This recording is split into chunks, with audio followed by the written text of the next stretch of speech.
안녕하세요. 오늘도 서현살롱을 찾아주셔서 감사합니다. 인생사 기브앤 테이크라고 하던데 꼭 그렇지만도 않은 것 같아요. 살아보니 주는 사람은 늘 주고 받는 사람은 늘 받기만 하더라고요. 부모와 자식 관계도 그렇고 친정과 시댁 관계도 그런 걸 보니 말이에요. 저는 그리 넉넉한 가정에서 자라진 못했지만 부모님 사랑은 듬뿍 받고 자랐다고 자부해요. 30대 중반인 지금도 엄마 아빠한테 볼뽀뽀는 받고 살고 있거든요. 저희 부모님이 저를 이렇게 애지중지 하시는 데는 이유가 있어요. 제가 초등학교에 들어가기 전까지 3번이나 죽을 고비를 넘겼거든요. 집 앞에서 동네 아이들이랑 놀다가 후진하는 트럭에 깔릴 뻔도 했고, 평소와 다름없이 부모님과 아침밥을 먹다가 기도가 막혀 병원에 갔다가 사망 판정을 받고 깨어난 적도 있죠. 그리고 한 번은 엄마 손을 잡고 문구점에 가다가 건물 옥상에서 떨어진 벽돌에 맞을 뻔도 했고요.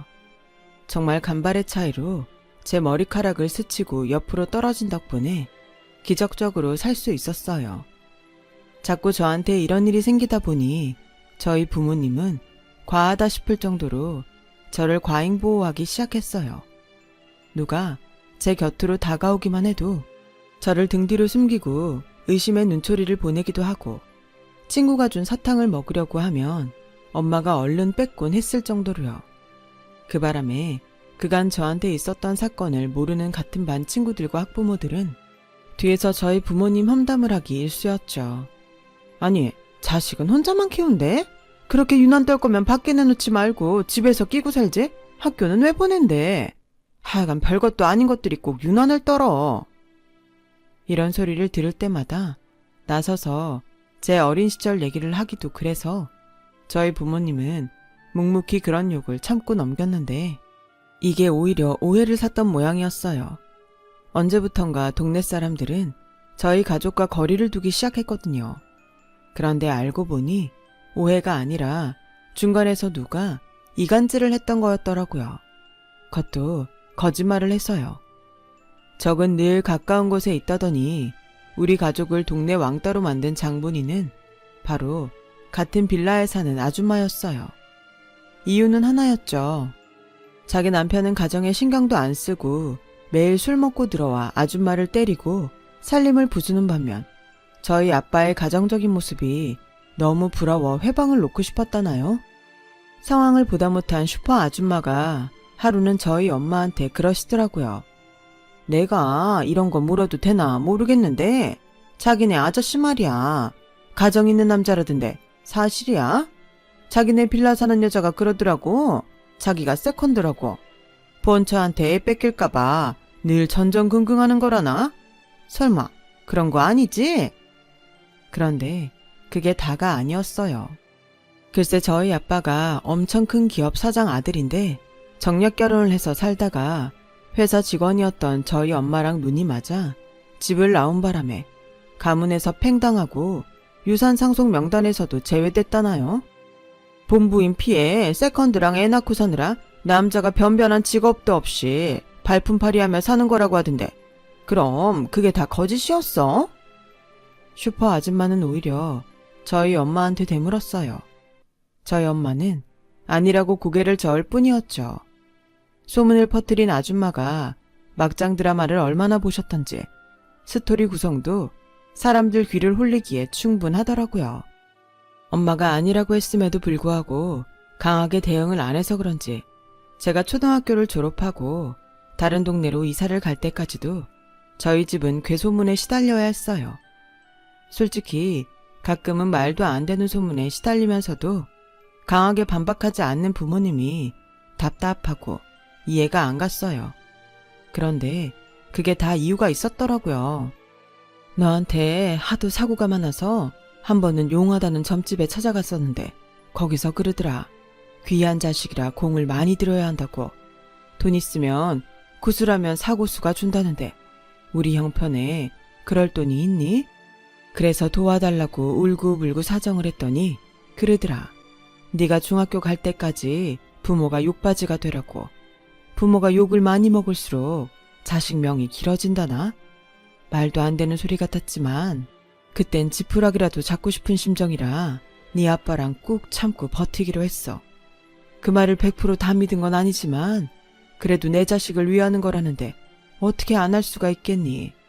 그래도 다행히 거기서 알려준 대로 했더니 지금까지 네가 무사하잖니.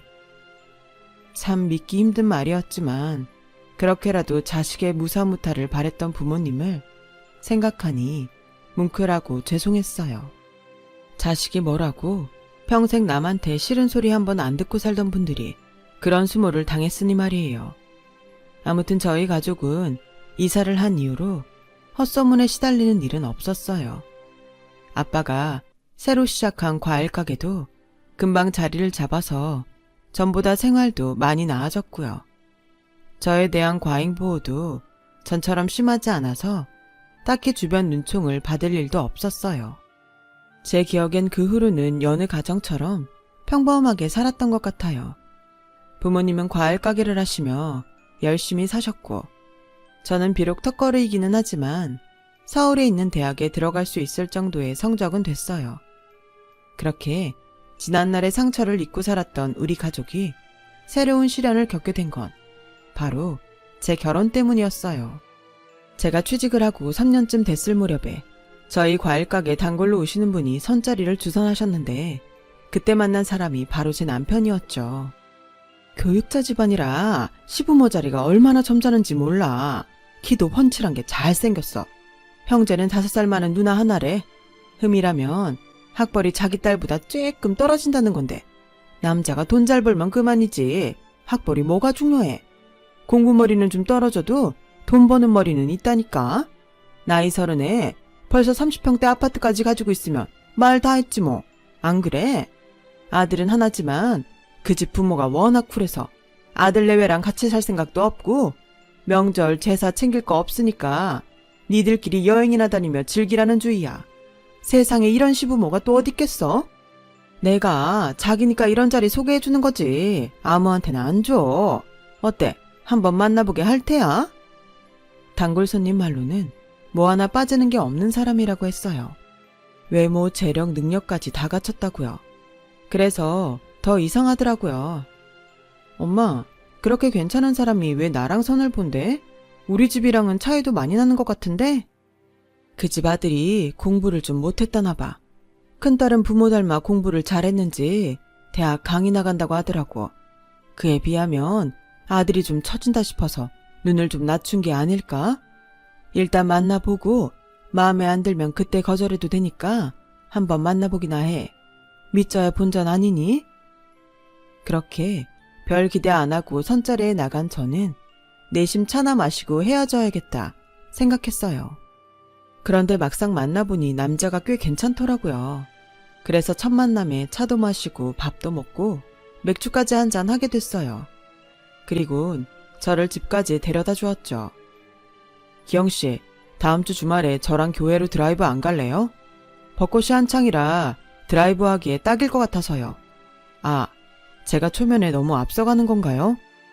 아니에요. 마침 별다른 약속도 없는걸요. 같이 가요. 선자리에서 만난 사이라는 걸 잊을 정도로 편해진 우리는 드라이브를 시작으로 평일 주말 가릴 것 없이 수시로 만나서 밥도 먹고 영화도 보고 국내 패키지 여행도 함께 다니면서 점점 가까워졌어요. 집이 꽤 잘 산다고 하는데도 사람이 경제관념이 있어서 허세를 떨지도 않고 꽤 알뜰한 게 마음에 들더라고요. 남자들 중에는 쿠폰이나 적립카드 사용하는 걸 창피해하는 사람들도 있던데 남편은 그 반대였거든요. 이제 막 알아가는 사이라서 괜히 적립카드 내밀었다가 이미지 구길 것 같아서 멈칫했더니 오히려 남편이 나서서 적립카드 있냐고 묻지 뭐예요.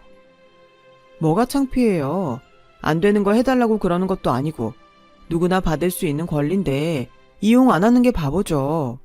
저도 평소에 쿠폰이며 적립카드 많이 써요. 은근히 모이면 쏠쏠하잖아요. 마치 동성 친구인 것처럼 거리낌 없이 지내다 보니 같이 있는 시간이 편하고 좋았어요. 회사에서 업무로 쌓였던 스트레스도 남편과 만나 수다를 떨면 확 사라질 정도였죠. 그렇다 보니 이런 남자랑 결혼하면 늘 연애하듯 행복한 결혼 생활을 보낼 수 있겠다는 생각이 들더라고요. 연애와 결혼은 하늘 땅 차이란 걸 그땐 몰랐던 거죠.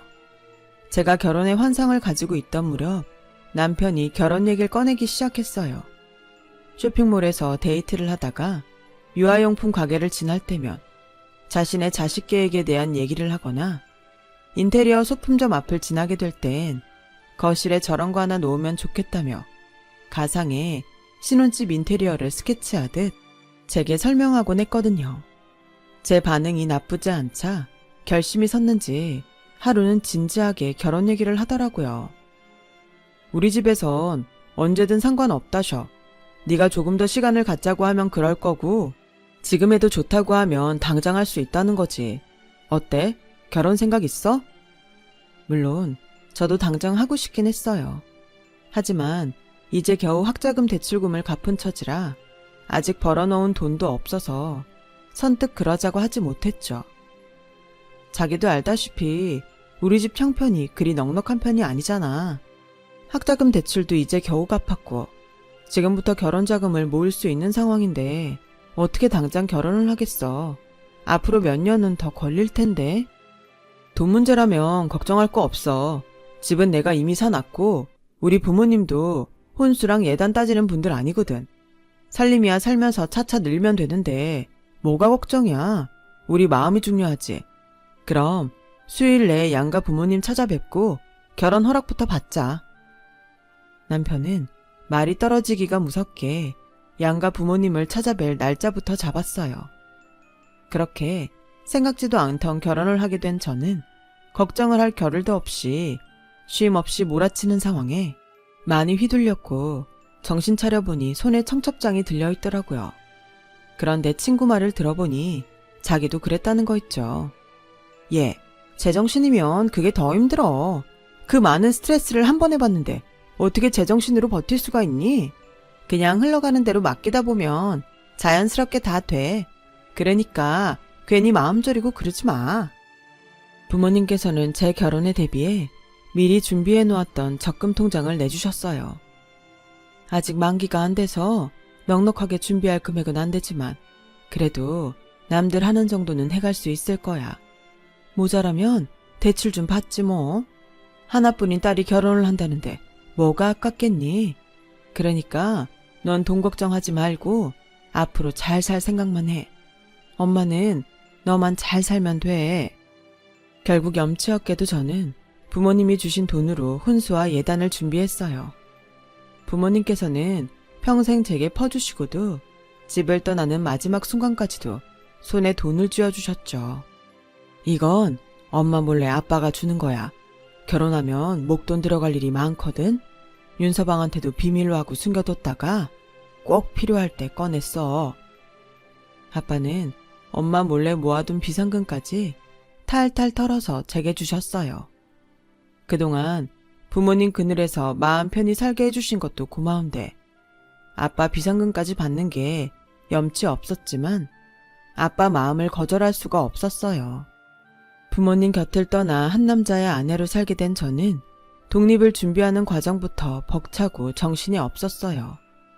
어디에 연락해 가스레인지를 연결하는지도 몰랐고 평소 편하게 사용하던 TV며 에어컨도 따로 기사를 불러 셋톱박스를 설치해야 한다는 것도 모르고 살았거든요. 그뿐인가요? 30이 다 되도록 엄마가 해주는 밥만 먹고 살았던지라 혼자 아침상을 차리는 것조차 버거워서 버벅댈 정도였죠. 마치 방금 입사한 신입사원처럼 모든 게 낯설고 두려운 순간들이었어요. 하지만 시행착오를 겪다 보니 안 되는 건 없더라고요. 처음엔 2시간도 넘게 걸리던 상차림도 30분이면 밥 다 먹고 설거지까지 할 정도로 빨라졌고 그 밖에 집안 살림도 너튜브 고수님들 덕분에 프로 살림꾼 뺨칠 정도로 변해갔거든요. 하지만 살림은 시간이 답이었지만 시댁과의 관계는 그게 안 되더라고요. 왜 드라마 레퍼토리 중 시댁과의 갈등이 많았는지 이해가 갈 정도였죠. 시어머님은 말끝마다 교육자 집안이 어떻고 저떻고 가풍을 앞세워 마치 저를 배운 거 없는 사람처럼 눈치를 주셨거든요.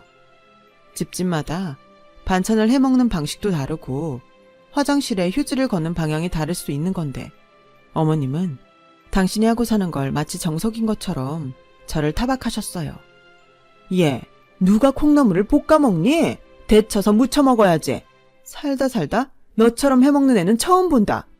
어떻게 콩나물 하나 해먹는 방법도 모르니? 기가 차서 정말. 저희 집에선 이렇게 해먹어서요. 주변에서도 저희 집 해먹는 대로 해보곤 다들 맛있다고. 그러자 제 말을 뚝 끊으며 그러셨어요. 그 말을 믿니? 그럼 면전에 대고 맛없다 그러겠니? 그냥 니네 집이 잘못해 먹는 거야. 어른이 말을 하면 수긍을 할 것이지 어디서 말대답이니?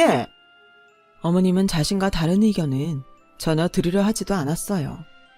엄마, 옳기는 그냥 내비둬. 그러다 괜히 엄마 혈압만 오르겠어. 가르쳐줘도 안 듣는 걸 어쩌겠어. 강의하다 보면 꼭 저런 애들 있거든. 난 그냥 포기해버려. 괜히 길게 말 섞어봤자 내 혈압만 오르는걸?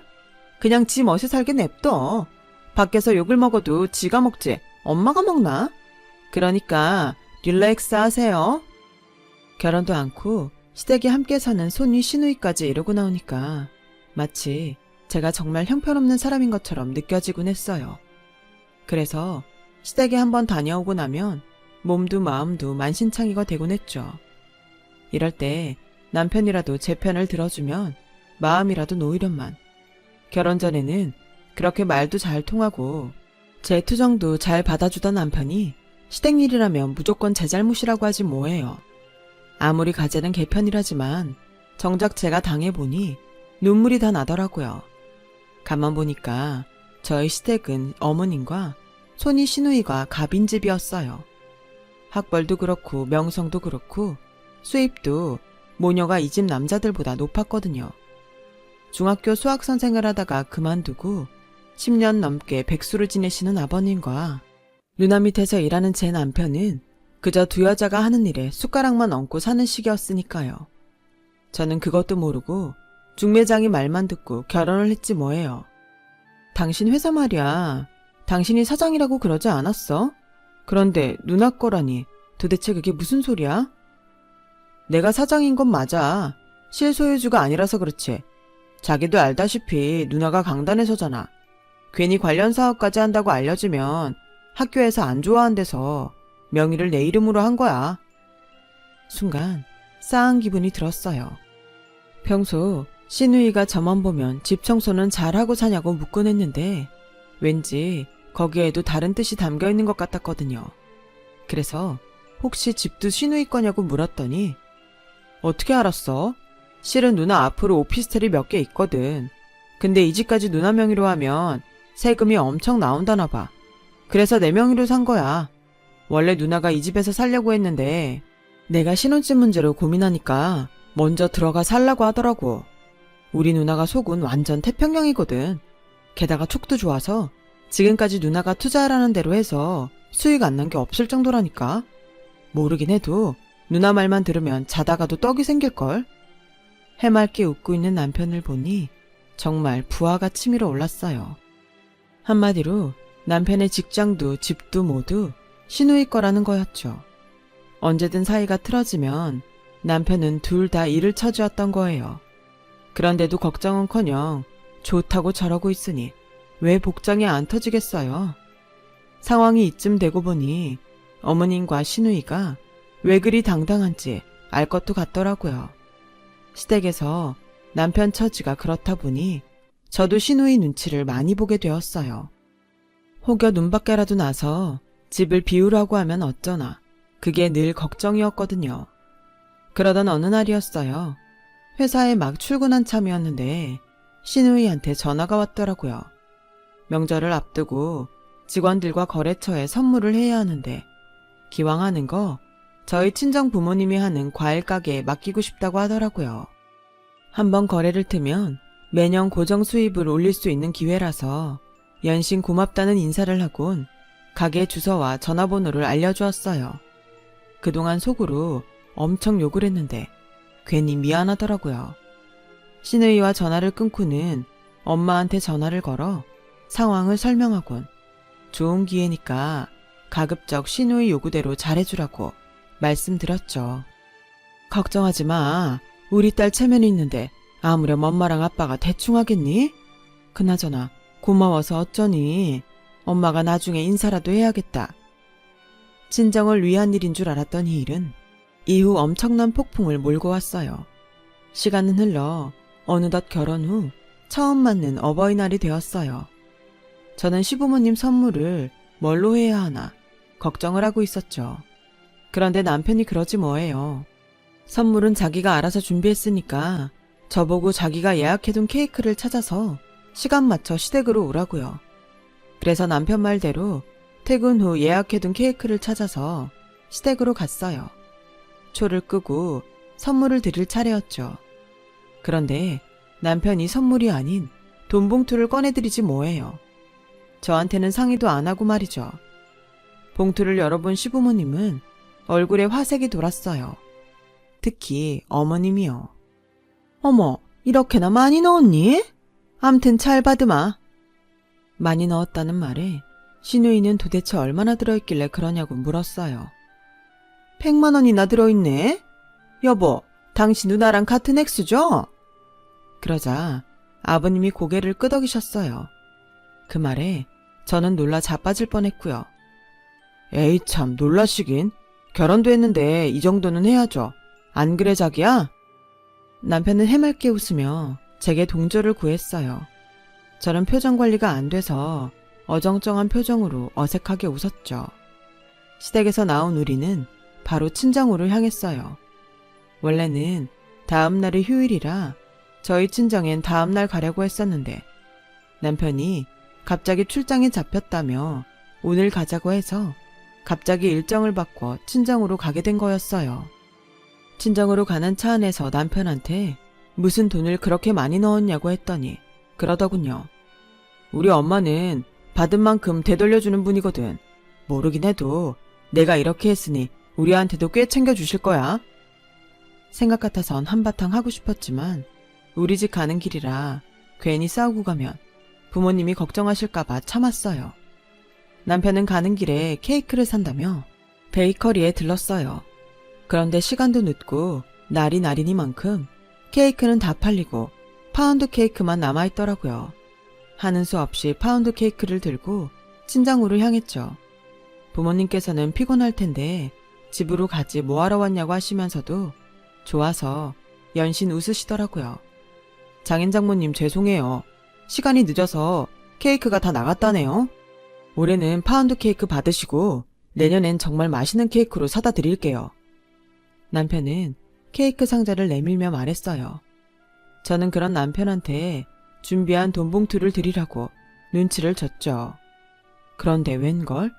남편이 못 알아들은 건지 알면서도 안 하는 건지 저만 빤히 바라볼 뿐 아무것도 안 내놓지 뭐예요. 저는 친정에 다음날 올 줄 알고 아무것도 안 가져갔다지만 남편은 회사에서 나올 때 이미 오늘 처가에 들릴 걸 계획하고 온 사람인데 말이에요. 그래서 베란다로 살짝 불러 돈 봉투 준비 안 했냐고 물었죠. 돈 봉투? 아니, 준비 안 했는데. 그럼 선물은? 선물? 파운드 케이크 드렸잖아. 케이크면 됐지 무슨 선물이야. 순간 제 귀를 의심했어요. 무슨 선물이냐고요? 아니, 지네 집에 가서는 호텔 케이크에 각각 100만 원이 든 돈 봉투까지 내밀더니 처가엔 딸랑 파운드 케이크가 말이 돼요? 너무 기가 막혀서 말이 안 나왔어요. 당황한 저는 부모님께 갑자기 오느라 집에 선물을 두고 왔다고 둘러대곤 서둘러 자리에서 일어났어요. 그날 집으로 향하는 내내 저는 남편과 싸움을 했어요. 도저히 그냥 넘길 수 없는 문제였거든요. 어쩜 사람이 그럴 수가 있어? 자기 부모님한테는 100만 원씩 드리고 장인 장모한테는 꼴랑 파운드 케이크가 말이 되냐고. 입이 있으면 말 좀 해봐. 자기야, 난 지금 이 상황이 이해가 안 가. 누울 자리를 보고 다리를 뻗으랬다고. 솔직히 우리 부모님은 많이 해드리면 나중에 우리가 받을 것도 많을 게 뻔하잖아. 근데 우리가 처가에서 얻을 수 있는 게 얼마나 된다고 투자를 해. 우리 계산 좀 하면서 살자. 이렇게 확연히 다르니까 당연히 선물도 차등 지급하는 게 당연한 거 아니겠어? 별것도 아닌 일에 나를 세우고 그래. 게다가 출장 때문에 못 들릴 거 내가 피곤함도 무릅쓰고 찾아간 게 어디야. 그러니까 나한테 너무 그러지 말라고. 난 정말 할 만큼 한 거야. 당신 지금 그걸 말이라고 해? 그럼 앞으로도 우리 부모님한테는 받을 거 없으니까 아무것도 안 하겠다는 소리야? 가난한 장인 장모는 나 몰라라 하겠다는 거냐고. 누가 그러겠대. 아, 알았어. 그렇게 서운하면 내년부터는 각각 자기 집에 선물하면 되겠네. 내 부모님한텐 내가 용돈 드릴 테니까 당신 부모님한텐 당신이 드려. 정말 치사하더라고요. 왜 진작 이 남자의 계산적인 면을 보지 못했나 후회가 될 정도였죠. 결국 우리 부부는 자기 부모는 자기가 챙기는 걸로 합의를 보았고 다음에 부모님 결혼기념일이 되었어요. 올해는 저희 부모님의 결혼 30주년이 되는 해이기도 해서 저는 이날 선물을 위해 결혼 전부터 적금을 들어왔어요. 선물은 바로 크루즈 여행권이었죠. 해외여행은커녕 가게 일로 바빠서 그동안 국내 여행 한번 변변히 다녀보지 못하신 게 마음에 걸려서 큰맘 먹고 준비한 거였어요. 막상 해외여행을 보내드린다 해도 패키지 여행이 아닌 이상 언어 때문에 제대로 여행도 못하실 것 같아서 한국어를 하는 직원이 상주하고 있는 크루즈 여행으로 준비한 거예요. 그런데 남편이 크루즈 여행권을 보곤 버럭 화를 내지 뭐예요. 당신 정신 나갔어? 이게 얼마짜린데 결혼 기념일 선물로 사. 당신 진짜 막 나가기로 작정한 거야? 이게 1인당 얼마짜린지 몰라서 겁없이 질러. 당신 나랑 상의도 없이 이런 식으로 할 거면 차라리 이혼해. 뭐? 이혼? 그럼 당신은 언제 나랑 상의하고 자기 부모님 선물해드렸어? 따지고 보면 애초에 묻지마 식으로 행동했던 건 바로 당신이야. 잊었어? 그리고 각자 부모는 각자 알아서 하기로 했었잖아. 그래놓곤 왜 이제 와서 딴소린데? 암튼 난 당신이 하잔 대로 한 것뿐이니까 이혼하려거든 마음대로 해. 저는 그 길로 짐을 싸들고 친정으로 향했어요. 그런데 거기서 그동안 저모르게 벌어진 신우이의 만행을 알게 됐지 뭐예요. 추석을 앞둔 시즌이라 부모님은 선물 박스를 만드는데 한창이셨는데 엄마가 한숨을 쉬시며 그러더라고요. 여보, 우리 그냥 사돈 처녀한테 더는 공짜로 못 해주겠다고 얘기합시다. 아무리 사돈지간이라도 그렇지 어떻게 최상품 과일 박스를 명절마다 공짜로 가져간대요? 하나도 아니고 수십 개나? 명절 대목에 번 돈 고스란히 날리는 꼴이라고요. 이 사람아, 그러다 가영이한테 집 비우라고 그러면 어떡해. 걔들 사는 집이 사돈처녀 집이라는데 사람이 양심이 있으면 몇 해 이러다가 그만하겠지. 그러니까 조금만 참고 해줍시다. 이게 다 우리 딸 위하는 일이다 생각하고. 아빠, 그게 무슨 소리야? 누가 과일을 공짜로 가져가? 설마 지금까지 신우이 회사로 보낸 과일 박스 다 공짜로 가져간 거였어? 그런 거냐고. 엄마한테 자초지종을 들어보니 하루는 신우이가 찾아와 그러더래요. 요즘은 여자도 신혼 찍고 할 때 절반씩 낸다는데 그런 걸 생각하면 과일 박스 정도는 무료로 해줘도 되는 거 아니냐고요. 엄마가 그건 좀 곤란하고 대신 원가만 받고 만들어주겠다고 했더니 에이, 너무하시네요. 그럼 저도 동생한테 그 집 비워달라고 해야겠네요. 저만 손해보고 살 수는 없는 거잖아요. 까놓고 말해서 올케 시집올 때 혼수나 변변히 해왔어요? 예단도 쌍팔년도 수준으로 해오건 내 새 아파트에서 다리 뻗고 사는 거 좀 뻔뻔하다고 생각하지 않으세요? 제 동생이 하도 지네 처가 가난하다고 죽는 소리를 해서 이래저래 손해가 많은데 저도 이제 지치네요.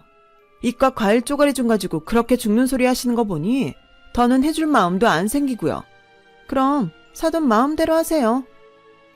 그 말에 제 걱정이 된 아빠는 신우이 말대로 과일 박스를 만들어주셨어요. 그렇게 한 번으로 끝날 줄 알았던 일이 매번 명절마다 이어졌고 벌써 4번째 주문이 들어온 거였죠. 진상을 파악한 저는 당장 신우이한테 전화를 걸었어요. 그랬더니 올케, 피해자 코스프레 완전 쩐다. 자기가 내 집에서 편하게 사는 건 괜찮고 자기 집 과일 좀 주는 건 그렇게 속이 쓰려? 이거 완전 도둑놈 신부 아니야. 내가 대학에서 숱한 애들 가르쳐봤지만 올케처럼 염치 없는 애들은 없었어. 없는 집에서 자라 그런 거야? 그래서 공짜 좋아하는 거냐고. 공짜요? 누가 공짜를 좋아하는지 모르겠네요. 언니 이 집 사실 때 대출 받으신 건 그거 이자랑 원금 누가 내고 있는지 아세요? 제 남편 통장에서 빠져나가요. 그런데 어떻게 공짜예요? 어쨌든 올케 돈은 아니잖아. 내 동생 돈이라고. 아니지. 엄격히 따지면 그것도 내 돈이지. 내 회사에 쓰면서 받는 돈이니까. 암튼 올케는 공짜로 그 집에서 사는 건 맞잖아. 아니죠. 남편 월급에서 그 돈 빠져나가는 바람에 생활비를 제 월급으로 쓰는데 어떻게 공짜라고 할 수 있어요? 부부 공동 수입에서 집세 내는 거나 마찬가지죠. 대학 교수직이나 하시는 분이 그 정도 계산도 안 되세요? 아무튼 긴 말 않겠어요. 그동안 공짜로 가져간 과일값 당장 보내주세요. 안 그러면 학과 게시판에 폭로글 올릴 줄 아세요. 저는 확 질러버리곤 전화를 끊었어요. 그러자 1시간도 안 된 남편이 저희 친정으로 달려왔더라고요. 저희 부모님을 보고도 인사도 않고 씩씩거리며 제 멱살을 쥐었어요. 야, 네가 우리 누나 협박했어? 학과 게시판에 폭로한다고 협박했냐고. 너 완전 미쳤구나. 지금껏 누구 덕에 네가 먹고 사는데 우리 누나한테 건방을 떨어? 이혼당하고 싶지 않으면 누나한테 당장 사과해. 가서 무릎 꿇고 싹싹 빌라고. 안 그럼 내가 너 가만 안 둬? 그때였죠. 남편이 외마디 비명을 지르며 머리가 뒤로 확 꺾였어요. 엄마가 제 남편 머리채를 잡은 거예요. 그 손 안 놔! 이 버르장머리 없는 새끼가 어디 감히 내 딸 멱살을 쥐어? 사과하라고? 사과는 네 누나가 해야지. 누구 보고 사과를 하래? 남의 물건 가져가고 입 싹 닦는데 교수는 무슨 교수? 그런 인간한테 내 자식이 배운다 생각하면 치가 떨릴 지경인데. 그리고 이놈아, 누가 네 누나 덕에 산다고 그러냐? 내 딸은 멀쩡히 대학 나와 남부럽지 않은 회사 다니며 따박따박 월급 받고 있어. 지 혼자 먹고 살게 충분할 정도로. 지 앞길 못 닦아서 누나한테 빌붙어 사는 건 네 놈이지. 근데 어디서 큰 소리야. 이혼?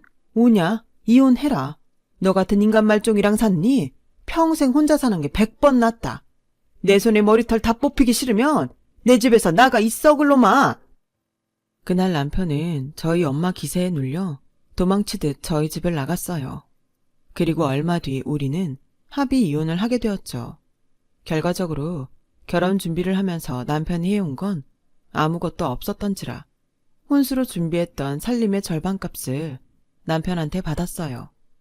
그리고 이혼 판결이 날 때까지도 과일값을 안 보내고 버티던 시누이는 저희 엄마가 학교 게시판에 과일값 떼어먹은 교수를 찾는다는 글을 올리자 잽싸게 돈을 보냈더라고요.